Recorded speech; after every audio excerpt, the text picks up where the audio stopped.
In today's hectic world, stress levels can run high, and it's good to have a few habits that we can practice to help make us happier and bring more joy into our daily lives. And I love sharing tips and tricks with you just to help make life better. And if we haven't met yet, my name is Lisa, and let's get started.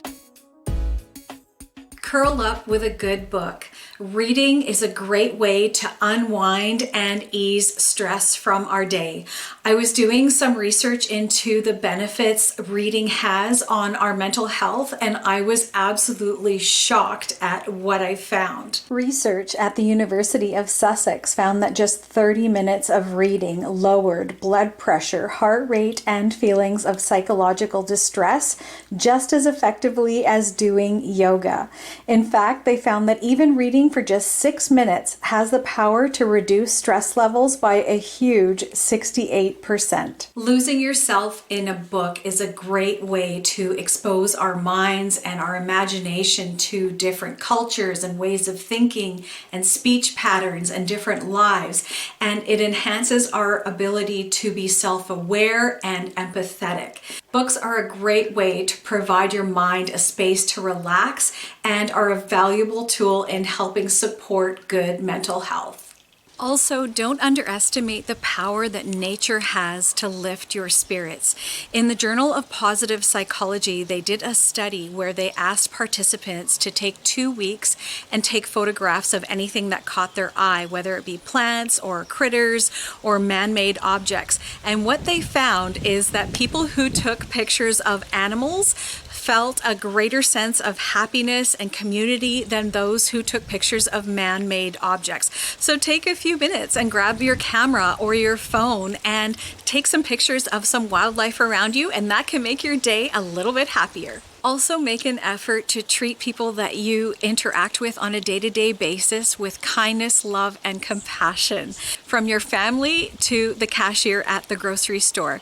Researchers from the Journal of Personality and Individual Sciences did a study where they tracked the interaction of a number of different test subjects for a period of time. And they found that people who made connections with others, such as chatting with a neighbor or showing compassion to a friend or doing a small favor for someone, those people not only made the person they were interacting with happier, but it made them happier as well. So it had this wonderful boomerang effect. And I've seen this work in my own life. Sometimes if I'm having a down day, one of the best things I can do is do something nice for someone else.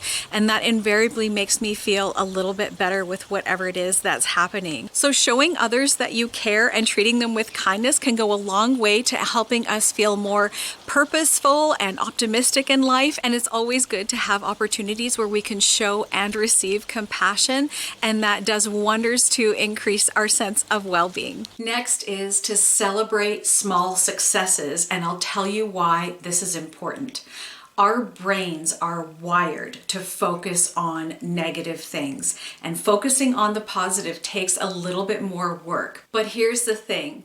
When we celebrate small wins and reinforce the positive, it builds self-esteem, motivates you, and sets you up to achieve larger goals in the future. Say, for example, you want to start working out, but a long session at the gym seems daunting to you. Find a workout that you can do at home for 10 minutes, complete that and celebrate that accomplishment and let that feeling really sink in. Because doing that will create an internal sense of satisfaction that you took a step towards something that you want to do.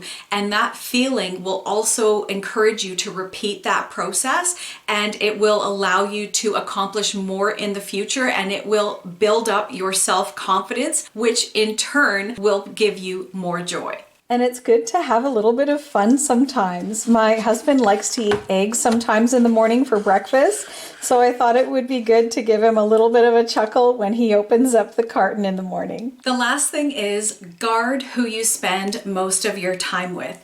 Hang out with positive people and you know who they are. They're the ones that make you laugh, the ones that make you feel loved, make you feel important, and they make you feel like you matter. Spend more time with those kinds of people and less time with the ones who may not have your well-being in mind. It's good to have some quality friendships that nurture us and help us to become better people. A long time ago, I heard a quote by Jim Rohn, and he's a motivational speaker, and he said something that really stuck out in my mind, and I remember it years after I heard it. But he said, we are the average of the 5 people we spend the most time with. So if that's true, do yourself a favor and make sure that you have healthy relationships that are good for you and nurture your well-being. So hopefully these tips will make your life a little bit brighter, and let me know in the comments what you think, because I'm always so happy to hear from you. Take care, everyone, and we'll catch you in the next one.